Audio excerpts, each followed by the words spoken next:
नमस्कार, देवभूमि समाचार में आपका स्वागत है। आपके साथ मैं रीना झा बालियान। खबरों का रुख करेंगे, लेकिन उससे पहले एक नजर डालते हैं इस वक्त की हेडलाइंस पर। उत्तराखंड में कैबिनेट विस्तार की आहट। धामी कैबिनेट में अब 5 पदों पर होगी माननीयों की ताजपोशी। अमर्यादित बोल ने कराई है मंत्री पद से प्रेमचंद अग्रवाल की छुट्टी। प्रेमचंद अग्रवाल के इस्तीफे के बाद फिर चर्चा में यमुना कॉलोनी का आटू बंगला, जिसे हुआ अलॉट। उसका बिगड़ा सियासी भविष्य, किसी मंत्री को नहीं रास आया ये घर। रुद्रपुर में बीजेपी पार्षद ने महिला और नाबालिग के साथ की अश्लील हरकत। पार्टी ने लिया बड़ा एक्शन, बीजेपी से किया 6 साल के लिए निष्कासित। पुलिस ने भी दर्ज की एफआईआर। और देहरादून नगर निगम की पहली बोर्ड बैठक, 31 प्रस्तावों पर हुई चर्चा। पार्षदों ने उठाया स्वच्छता समिति घोटाले का मुद्दा, मेयर से की एक्शन की मांग, अपने वेतन का भी उठाया मुद्दा। और चलिए बुलेटिन की शुरुआत कर लेते हैं बड़ी खबर के साथ। उत्तराखंड में बीजेपी को जल्द मिलेगा नया प्रदेश अध्यक्ष, ये बड़ी खबर आप तक पहुंचा रहे हैं।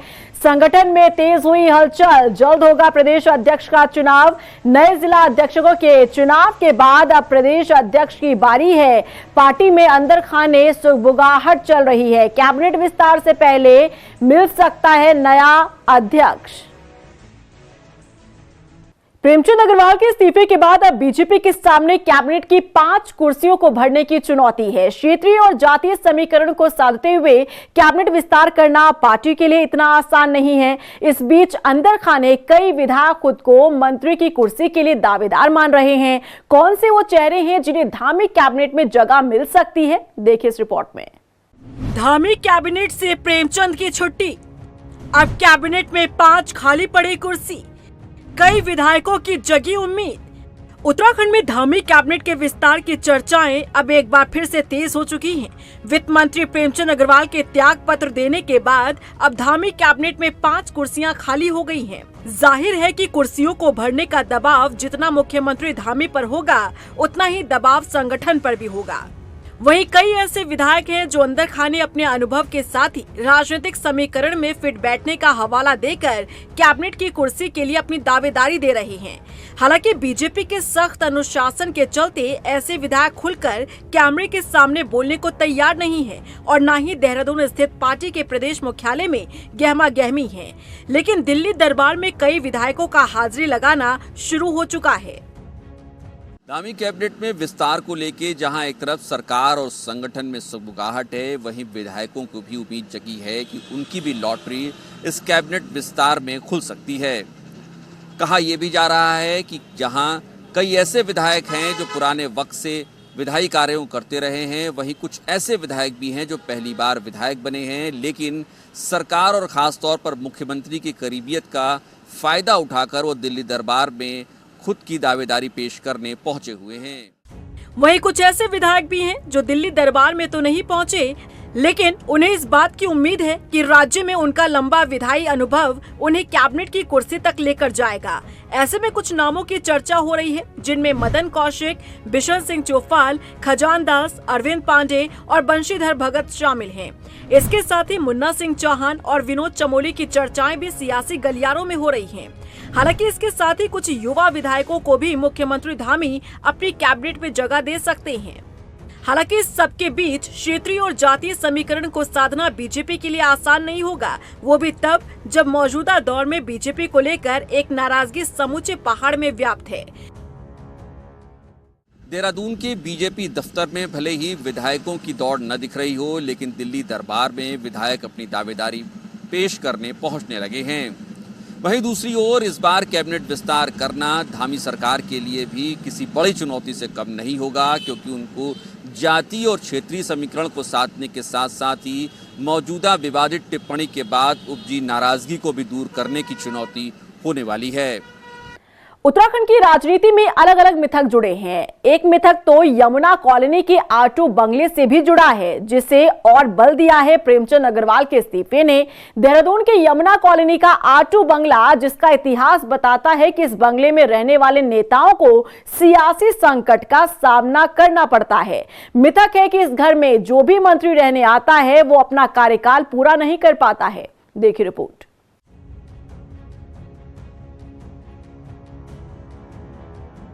राजधानी देहरादून के यमुना कॉलोनी में कैबिनेट मंत्रियों की आवास है। इन्हीं में शामिल है R2 बंगला भी। लेकिन इस बंगले को लेकर एक मिथक जुड़ा है। इस बंगले का इतिहास ये बताता है कि अब तक जितने भी मंत्री इस बंगले में रहने आए, उन्हें सियासी संकट का सामना करना पड़ा। अक्सर उस मंत्री को अपना कार्यकाल बीच में ही छोड़ना पड़ा। साल 2002 में एनडी तिवारी की सरकार में कैबिनेट मंत्री बने शूरवीर सिंह सजवान इस बंगले में रहने आए, लेकिन इसी बीच उन्हें अपनी कुर्सी गंवानी पड़ी। साल 2007 की बात करें तो हरक सिंह रावत विपक्ष में रहते हुए नेता प्रतिपक्ष बने और इसी बंगले में रहने आए। इस दौरान हरक सिंह रावत को कई विवादों का सामना करना पड़ा। साल 2012 में कांग्रेस की सरकार बनी और हरक सिंह रावत बतौर कैबिनेट मंत्री फिर से इसी R2 बंगले में रहने लगे, लेकिन 2016 में उन्होंने कांग्रेस छोड़ी और बीजेपी ज्वाइन कर ली। कैबिनेट से हरक सिंह रावत को हटाना पड़ा। साल 2017 में बीजेपी की सरकार बनी और बीजेपी में शामिल होने के बाद हरक सिंह रावत फिर से R2 बंगले में रहने के लिए आए, लेकिन विधानसभा चुनाव से ठीक पहले मंत्री पद से उन्हें इस्तीफा देना पड़ा और वो कांग्रेस में शामिल हो गए। इस बार भी वो अपना कार्यकाल पूरा नहीं कर पाए। साल 2022 में प्रेमचंद अग्रवाल मंत्री बनने के बाद R2 बंगले में ही रहने आए। अब बीच कार्यकाल में ही मंत्री पद से उन्हें इस्तीफा देना पड़ा और बंगला छोड़ना पड़ा। जबकि इससे पहले 2017 से लेकर 2022 तक प्रेमचंद अग्रवाल उत्तराखंड विधानसभा के स्पीकर रहे और R1 बंगले में 5 साल तक उन्होंने अपना कार्यकाल पूरा किया। बात करें हम यमुना कॉलोनी की इस आवास की, तो आवास को लेकर भी कई भ्रांतियां हैं और ये हमेशा मिथक रहे हैं कि जो भी मंत्री इस आवास में रहता है वो अपना कार्यकाल पूरा नहीं कर पाता, और कहीं ना कहीं ये जो मिथक है वो पूरा भी होता हुआ नज़र आ रहा है। जो हरक सिंह रावत थे वो जब मंत्री थे तब वो इस आवास में थे, वो भी अपना कार्यकाल पूरा नहीं करे और उन्होंने नेता प्रतिपक्ष के रूप में ये यहाँ पर उन्होंने अपना और बाकी का जो समय था वो यहाँ पे व्यतीत किया। मगर इस आवास को लेकर कहीं ना कहीं जो चीज़ें हैं वही निकल कर सामने आई। जो भी यहाँ मंत्री होता है वो अपना कार्यकाल पूरा नहीं कर पाता। अब प्रेमचंद अग्रवाल की मंत्री पद से छुट्टी के बाद फिर से यमुना कॉलोनी का R2 बंगला चर्चाओं में आ गया है और मौजूदा घटनाक्रम ने इस बंगले से जुड़े मिथक को और बल दे दिया है। उत्तराखंड के रुद्रपुर में बीजेपी पार्षद पर महिला और नाबालिग से छेड़छाड़ का आरोप लगा है। पीड़िता ने बीजेपी नेता पर कई गंभीर आरोप लगाए हैं। इस मामले में बीजेपी पार्षद पर मुकदमा दर्ज किया गया है और इसी के साथ बीजेपी ने बड़ा एक्शन लेते हुए बीजेपी पार्षद को निष्कासित कर दिया है। देखिए रिपोर्ट। मुझे इंसाफ चाहिए, प्लीज मुझे इंसाफ दिला दो। मेरे आगे तो कोई है भी नहीं, ना माँ है ना बाप है ना कोई। इंसाफ मिलेगा, हम सब तुम्हारे साथ हैं, इंसाफ दिलाएंगे। बीजेपी पार्षद पर महिला के साथ छेड़छाड़ का आरोप। महिला नाबालिग के साथ बीजेपी नेता ने की अश्लील हरकत। पीड़िता ने बीजेपी नेता पर लगाए गंभीर आरोप। पार्टी ने बीजेपी नेता को किया निष्कासित। मुझे इंसाफ चाहिए, प्लीज मुझे इंसाफ दिला दो। मेरे आगे तो कोई है भी नहीं, ना माँ है ना बाप है ना कोई। ये रोती बिलखती नाबालिग लड़की न्याय की गुहार लगा रही है। ये खुद के लिए इंसाफ मांग रही है और उस नेता के लिए सजा जिसने इसके साथ अश्लील हरकतें की। रुद्रपुर नगर निगम के वार्ड नंबर 8 के बीजेपी पार्षद शिव कुमार गंगवार पर महिला और नाबालिग लड़की ने गंभीर आरोप लगाए हैं। बीजेपी पार्षद पर आरोप है कि उनके घर पर महिला और नाबालिग लड़की जब होली मिलन के लिए पहुंची तब उनके साथ बीजेपी नेता ने अश्लील हरकतें की। मेरे साथ जबरदस्ती करने की कोशिश की। मेरे मामा मामी को मैंने बताया तो वो लोग वहाँ पर गए थे पूछने के लिए कि क्या हो गया, क्यों लड़की के साथ ऐसा किया। तो मेरे मामा मामी को बहुत मारा हम लोगों को। मामा मामी को हम लोगों को बहुत मारा पीटी की। मेरी मामी का पूरा सिर सूज गया, मामा के पूरे हाथ पैर सब छिल गए।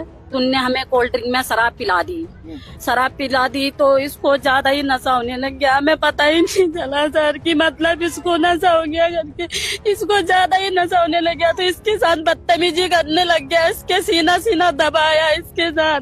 इसका ऐसे पैजामा खोलने के लिए गया तब तक मैं इसके ऊपर में जाके मैंने इसे बचाया। बता दें कि इस मामले में बीजेपी नेता पर लगे आरोपों की प्रारंभिक जांच आईपीएस अधिकारी और एसपी क्राइम निहारिका तोमर ने की और प्रारंभिक जांच में मिले सबूत की सत्यता के आधार पर शिव कुमार गंगवार के खिलाफ पुलिस ने मुकदमा दर्ज कर लिया है। देखिए, हमें थाना ट्रांजिट कैंप में एक तहरीर प्राप्त हुई थी जिसमें एक महिला द्वारा ये बताया गया कि होली के दिन 14 मार्च को जब वो अपने स्थानीय पार्षद शिव कुमार गंगवार के घर होली में मिलने गई, तब उनके द्वारा उनको और उनके साथ एक नाबालिग लड़की के साथ छेड़छाड़ की गई और अश्लील हरकत की गई। यह तहरीर प्राप्त होने पर हमारे द्वारा इसका संज्ञान लिया गया और इसमें सुसंगत धाराओं में मुकदमा पंजीकृत किया गया है। विवेचनात्मक कार्रवाई इसमें अभी प्रचलित है और जो भी इसमें तथ्य आएंगे उसी के आधार पर विवेचना की जाएगी। बीजेपी पार्षद की अश्लील हरकत से क्षेत्र के लोगों में गुस्सा है, आक्रोश है। पार्षद हैं, वो निहायत बदतमीज आदमी हैं। लोगों से बदतमीजी करना, महिलाओं से छेड़छाड़ करना, उन्होंने कल तो परसों अपने सारे इम्तिहान उस कर दिए। उन्होंने क्या इस तरह महिलाओं को बेइज्जत कराया था? महिलाओं की इज्जत में ऐसे आबरू डाला। शिव कुमार गंगवार पर लगे आरोपों को लेकर बीजेपी ने बड़ा एक्शन लिया है। पार्टी ने बीजेपी नेता को 6 साल के लिए पार्टी से बाहर का रास्ता दिखा दिया। वहीं कांग्रेस ने बीजेपी पार्षद की अब तक गिरफ्तारी न होने पर सवाल खड़े किए हैं। बीजेपी में जो होता है वो कुछ भी कर दे उसको अक्षम वो क्षमा है। पहले ही देखिए ना, उनको पता है गंगवार साहब को कि दुख संघ के चेयरमैन को परमिशन दी गई है कि वो जेल में मीटिंग कर लें। 2 मंडल अध्यक्षों को जमानत इसलिए मिल गई कि लड़की का मेडिकल ही 4 दिन तक नहीं हुआ। और आप सब पढ़े लिखे लोग हैं, जब मेडिकल किसी रेप के विक्टिम का 3-4 दिन तक नहीं होता तो उसमें मेडिकल रिपोर्ट्स क्या आती हैं आप सबको पता है। उसके अलावा संतरेसा में जो 14 साल की बच्ची का बलात्कार हुआ और उसकी हत्या हुई, उसमें मुख्य आरोपी बीजेपी के ओबीसी सेल के सदस्य हैं। अभी तक गिरफ्तारी नहीं हुई। 26 जून को ये घटना घटी थी और आप ये मार्च चल रहा है, तो आप समझ सकते हैं कि बीजेपी, अंकिता भंडारी के वीआईपी का मामला, तो बीजेपी में है तो उनको डर काहे का है। और मुझे लगता नहीं कि सब कुछ होने के बाद भी उनके खिलाफ कोई कार्रवाई होगी। पार्षद की शर्मनाक करतूत ने पार्टी को असहज कर दिया। जहां एक तरफ बीजेपी अपनी साफ छवि को सामने रखती रही है, तो वहीं बीजेपी नेता इसे धूमिल करने में पीछे नहीं। हालांकि इस मामले में बीजेपी ने देरी न करते हुए आरोपी नेता को पार्टी से बाहर कर एक बड़ा एक्शन लिया है। उधर धामी सरकार उत्तराखंड में मौन पालन की संभावनाओं को देखते हुए इस पर काम कर रही है। बता दें कि मंगलवार को सीएम आवास में शहद निष्कासन कार्य किया गया। पहले चरण में 57 किलोग्राम शहद निकाला गया। इस बार लगभग 200 किलो तक शहद के निकालने का लक्ष्य रखा गया है। इस दौरान मुख्यमंत्री ने बी कीपिंग कार्य को पायलट प्रोजेक्ट के रूप में लेते हुए शहद महोत्सव आयोजित करने के लिए उद्यान विभाग को जरूरी निर्देश दिए और साथ ही महोत्सव की तारीख तय करने के लिए कहा। बता दें कि इस महोत्सव में मधुमक्खी से तैयार किए गए प्रोडक्ट को रखा जाएगा।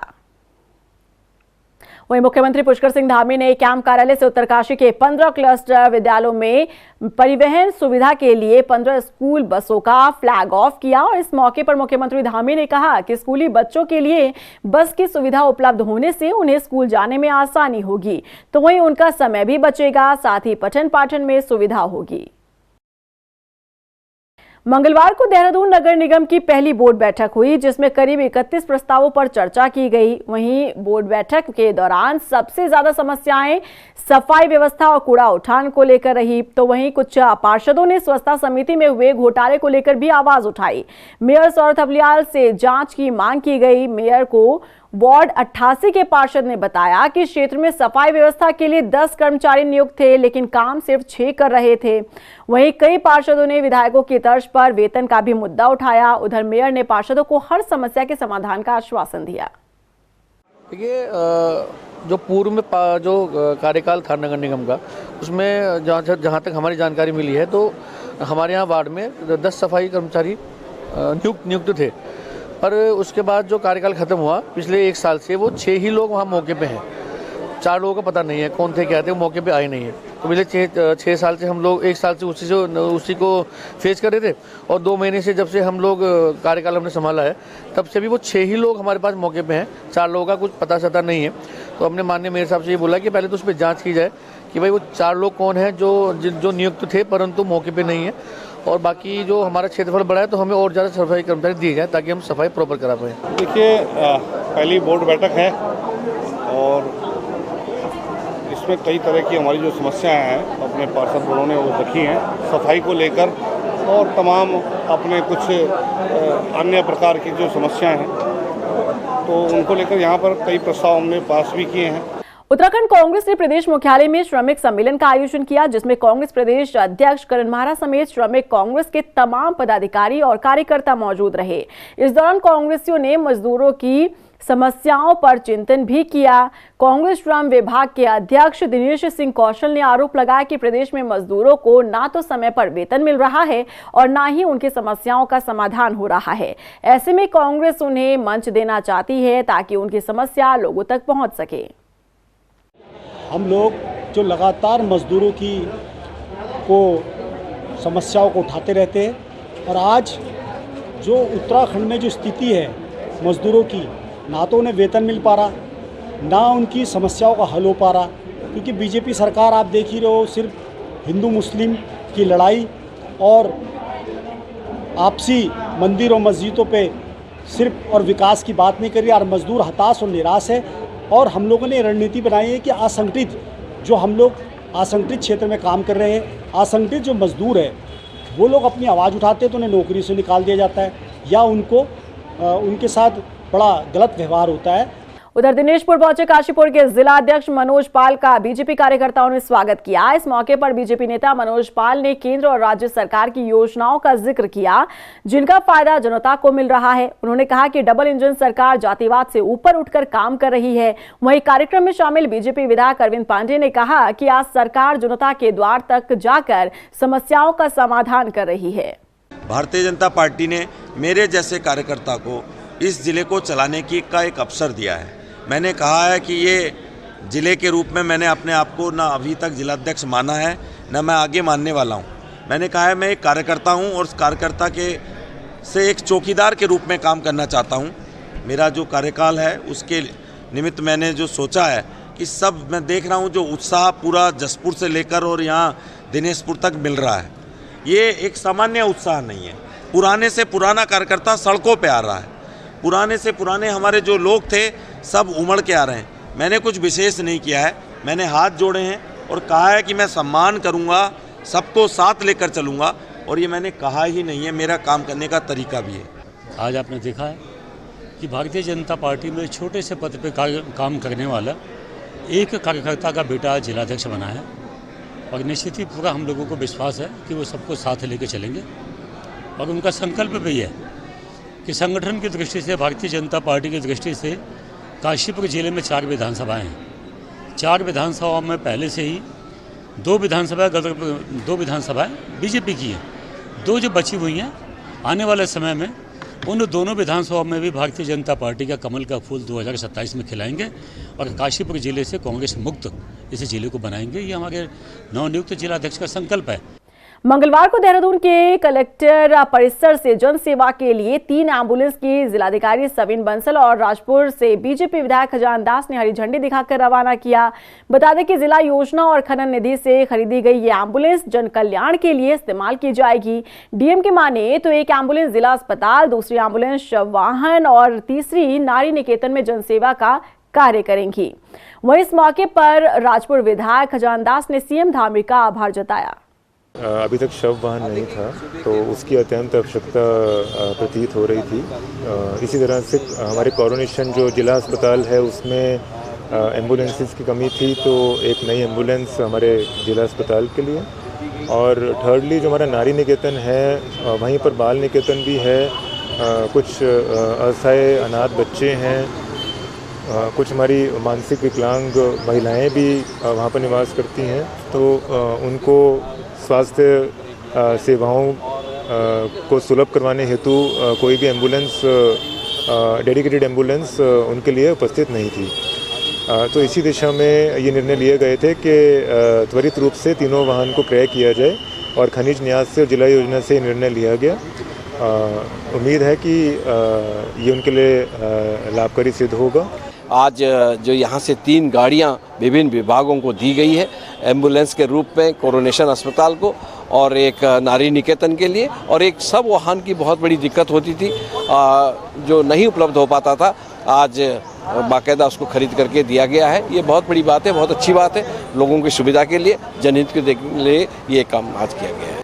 अब पहाड़ी सड़कों पर तेज रफ्तार गाड़ियों की मनमानी नहीं चलेगी। ओवर स्पीड होते ही सीधा चालान कटेगा और आपकी जेब ढीली हो जाएगी, क्योंकि अब आप पर एआई कैमरे से नजर रखी जाएगी। आखिर क्या है ओवर स्पीड को कंट्रोल करने का ये प्लान, देखिए इस रिपोर्ट में। अब नहीं चलेगी फर्राटा भरती गाड़ियों की मनमानी। ओवर स्पीड पर झट कटेगा आपका चालान। एआई कैमरों से रखी जाएगी नजर। उत्तराखंड में लगातार बढ़ते सड़क हादसों को देखते हुए ट्रैफिक निदेशालय सख्त कदम उठा रहा है। अब पहाड़ी क्षेत्रों में ओवर स्पीडिंग करने वाले वाहन एआई कैमरों की नजर से बच नहीं पाएंगे। इन कैमरों में स्पीड लिमिट सेट होगी और दो कैमरों के बीच की दूरी के आधार पर अगर कोई वाहन तय समय से पहले पार करता है तो उसका सीधा चालान होगा। एआई कैमरों की नजर आपकी हर हरकत पर होगी।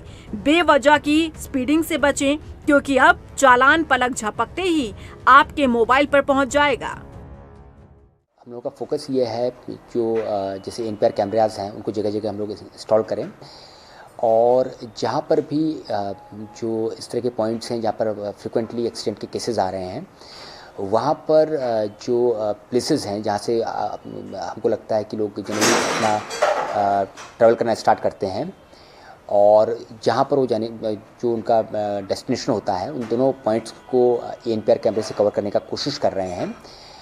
और अगर लगता है कि स्टार्टिंग पॉइंट और जो डेस्टिनेशन पॉइंट है उनके बीच में जो टाइम लगना चाहिए था उससे कम टाइम में ट्रैवल पूरा हो रहा है, तो डेफिनेटली ओवर स्पीडिंग हो रही है।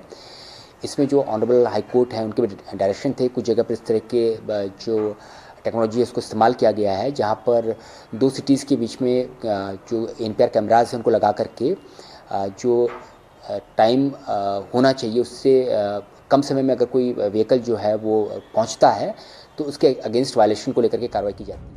इस हाईटेक सिस्टम से अब सड़कों पर मनमानी रफ्तार पर ब्रेक लगेगा। पहले फेज में 30 एआई कैमरों को सेट किया जाएगा और आगे आने वाले समय में इसे पूरे प्रदेश में लागू किया जाएगा। ट्रैफिक पुलिस का मानना है कि इस कदम से सड़क हादसों में भारी कमी आएगी। उत्तराखंड में 30 अप्रैल से चारधाम यात्रा शुरू होने जा रही है, लिहाजा श्रद्धालुओं की यात्रा को सुगम बनाने के लिए पुलिस प्रशासन तैयारी कर रहा है। आईजी गढ़वाल राजीव स्वरूप का कहना है कि इस साल पुलिस प्रशासन ने जाम से निपटने के लिए खास ट्रैफिक प्लान तैयार किया। उन्होंने बताया कि पुलिस ने चारधाम रूट को हर 10 किलोमीटर पर एक सेक्टर में बांटा है और इस सेक्टर की जिम्मेदारी अधिकारियों, पुलिस कर्मियों सहित लोकल थानों को दी गई है, जिसमें जाम लगने पर यात्रियों को ऐसे बैरियर पर रोका जाएगा जहां सभी तरह की मूलभूत सुविधा मौजूद हो। बेसिकली ये कहा गया है कि जो भी हमारे जो रूट हैं, श्री यमुनोत्री, श्री गंगोत्री, श्री बद्रीनाथ, श्री केदारनाथ के जो रूट्स जो हैं, वहाँ पे रूट में किस तरीके से ट्रैफिक प्लान को किया जाए, किस समस्त पूरे रूट को एक डिफरेंट सेक्टर्स में बांटा जाए। उस सेक्टर की जो पेट्रोलिंग हो कंसर्निंग थाने के द्वारा की जाए, मोबाइल मोटरसाइकिल्स के द्वारा की जाए, और उनको एक क्षेत्र दिया गया है जो लगभग पूरे 10 किलोमीटर का क्षेत्र है।